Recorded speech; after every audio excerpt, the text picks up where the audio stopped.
घर आए बैद जी, बेटे ने प्रणाम किया, एक थप्पड़ लगाया बैद जी ने। पिताजी मेरे से कोई गलती हुई? आपने थप्पड़ क्यों मारा? कि एक बैद जी थे एक गांव में, बड़ा नाम था उनका। गांव के नगर सेठ के एक फोड़ा हो गया था, उस फोड़े का इलाज कर रहे थे बैद जी। नगर सेठ दवाई ले रहे थे, कई सालों से ले रहे थे। फोड़ा बढ़ भी नहीं रहा था, मिट भी नहीं रहा था। बैद जी का एक लड़का अमेरिका पढ़ने गया था, डॉक्टरी पढ़ करके वो आया, बड़ा डॉक्टर बनकर आया। सब लोगों ने बैद जी को अभिनंदन देते हुए कहा कि अब तो आपका बेटा इतना बड़ा डॉक्टर बन गया है, बड़े भाग्यशाली है आप, लड़का आज्ञांकित भी है, अब तो बस आप निवृत्ति की ओर। लड़के ने अस्पताल खोला। पिता ने वचन लिया था कि तुम भले अमेरिका जाओ लेकिन आकर के इंडिया में यहां सेवा करोगे। वचन के अनुसार बच्चा वापस आ गया। उसने वो छोटा सा शहर, उसमें अपना अस्पताल खोल लिया। उद्घाटन में लोग भी सब आए, सब लोगों को अच्छा लगा कि चलो एक और फैसिलिटी नगर में हो गई, बढ़िया वाला अस्पताल बन गया। फिर लड़के ने कहा पिताजी से कि अब आप निवृत्त हो लो और आप अपना भजन पूजन जहाँ जाना है, बाहर यात्रा, वो सब करो। पिताजी अब मैं हूँ, अब आपको कमाने की जरूरत नहीं। बोले हाँ बेटा, अब तो तुम आ गए हो, तुमने सब संभाल लिया है। मेरा तो छोटा सा औषधालय था, तुमने इतना बड़ा अस्पताल बनवा लिया, बहुत सुंदर। मेरा भी मन कर रहा है, मैं और तेरी माँ अब तो हर साल गर्मियों में हरिद्वार चले जाएंगे, ऋषिकेश चले जाएंगे, 4-5 महीना वहीं रहेंगे। बोले हाँ पिताजी, आप कोई चिंता मत करो, आपने मुझे सब कुछ बनाया है, अब आप आराम से अपनी जिंदगी को आप एंजॉय करो। बैद जी चले गए पत्नी को लेकर के हरिद्वार ऋषिकेश। एक दिन नगर सेठ, जैसे वो 15 दिन हो गए तो जैसे रेगुलरली आते थे बैद जी से मिलने, आए। बैद जी तो थे नहीं। डॉक्टर लड़के ने स्वागत किया, आइए सेठ जी पधारिए। अरे बेटा, बढ़िया वाला अस्पताल खोल लिया है तुमने। मैं तो उद्घाटन में था नहीं, मैं बाहर गांव था, नहीं आ पाया, लेकिन देखकर बड़ा प्रसन्न हूं। चलो एक और सुविधा मिल गई नगर के लोगों को। बोले हाँ, बस आपके जैसे लोगों का आशीर्वाद है, मैं आपकी क्या सेवा कर सकता हूं? तो कहा बैद जी नहीं है? बोले वो तो हरिद्वार ऋषिकेश गए हैं। अरे मुझे पता भी नहीं चला, मैं बाहर गांव था, अब मेरी दवाई का क्या होगा? कब आने वाले हैं? बोले वो तो 4-5 महीना अब वहीं रहेंगे। अरे 4-5 महीना मैं बिना दवाई के कैसे रहूंगा? तो कहा डॉक्टर ने कि मैं आपकी कुछ मदद कर सकता हूं। सेठ जी आप मुझे बता सकते हो क्या समस्या क्या है? कौन बात की आप दवाई ले रहे थे पिताजी से? तो कहा बेटा मेरे एक फोड़ा हुआ है, कई साल से वो फोड़ा हैरान कर रहा है मुझे। अब मैं तो नगर सेठ हूं, अफोर्ड कर सकता हूं, पैसा है मेरे पास, गरीब आदमी तो बेचारा खत्म ही हो जाता। ये फोड़ा बढ़ भी नहीं रहा, मिट भी नहीं रहा। इतने सालों से मैं बैद जी की दवाई ले रहा हूं। तो डॉक्टर ने कहा कि आपको आपत्ति न हो तो मैं देखूं, और मैं तो एलोपैथी वाला आदमी हूं, लेकिन यदि आप कहे तो। हाँ बोले उसमें क्या है बेटा, आप देख लो, अब आप तो अमेरिका से पढ़ करके आए हो, इतने बड़े डॉक्टर बनकर आए हो, आप देख लो। बैद जी को सुलाया, फोड़ा देखा। देखने के बाद उसने कहा कि चिंता की कोई बात नहीं सेठ जी, मिट जाएगा, एक छोटा सा ऑपरेशन जरूरत है। मिट जाएगा? क्या कह रहा है? बोले हाँ बिल्कुल मिट जाएगा, छोटे से ऑपरेशन की आवश्यकता है। आप कल आइएगा, सुबह में कुछ पानी भी मत लीजिएगा, छोटा सा ऑपरेशन हो जाएगा।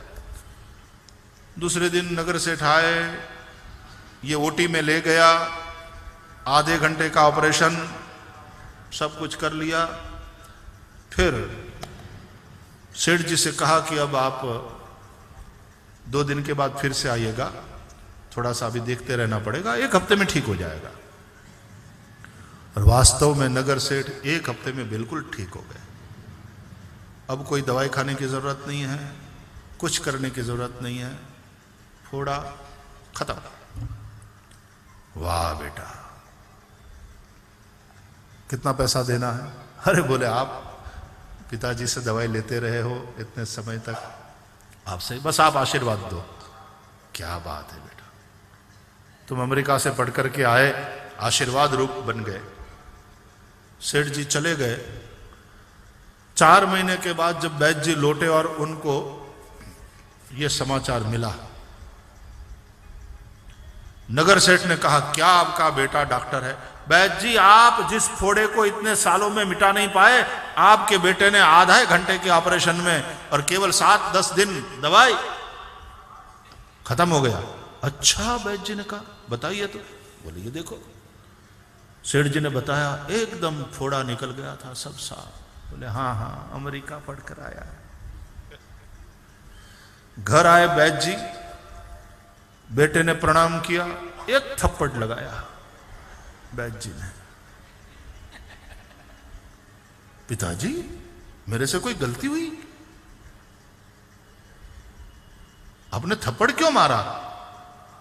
बोले बेवकूफ, नगर सेठ के फोड़े को मिटा दिया तूने। बोले उसमें कुछ था ही नहीं, केवल आधे घंटे का ऑपरेशन। इतने सालों से बेचारे परेशान हो रहे थे, दुखी हो रहे थे।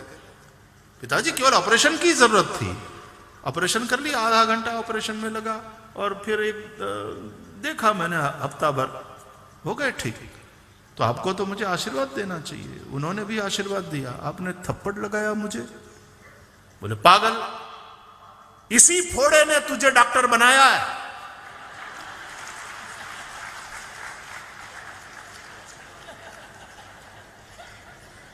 जिसने तुझे डॉक्टर बनाया उसी को खत्म कर दिया।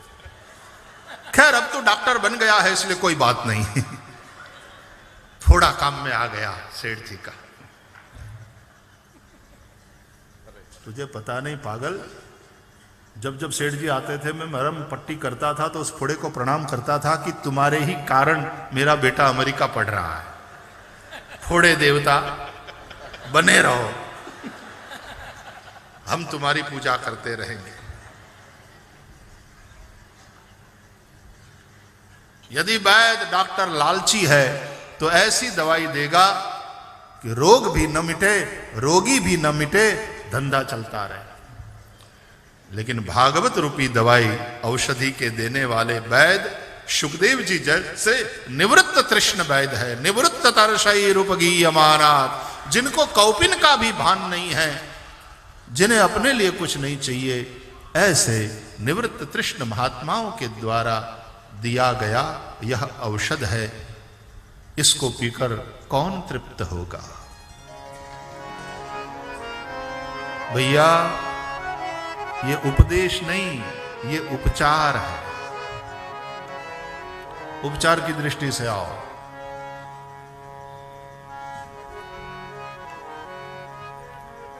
तो आप समझ रहे हो ना? सुनो, समझो, करो। Stop, watch, see and then go. ये होता है ना ट्रैफिक का रूल्स भी। तो यहां भी सुनो, समझो, श्रवण के बाद मनन करो, समझो, and then do it, follow it, आचरण करो, जीवन में ले आओ। तो निश्चित रूप से ये जो भवरोग है वो मिटेगा। कथाएं वास्तव में हमारे जीवन में क्रांति लाएंगी। कथा निश्चित रूप से हमारा कल्याण करेगी। तो श्रवण आरंभ है, इति श्री नहीं।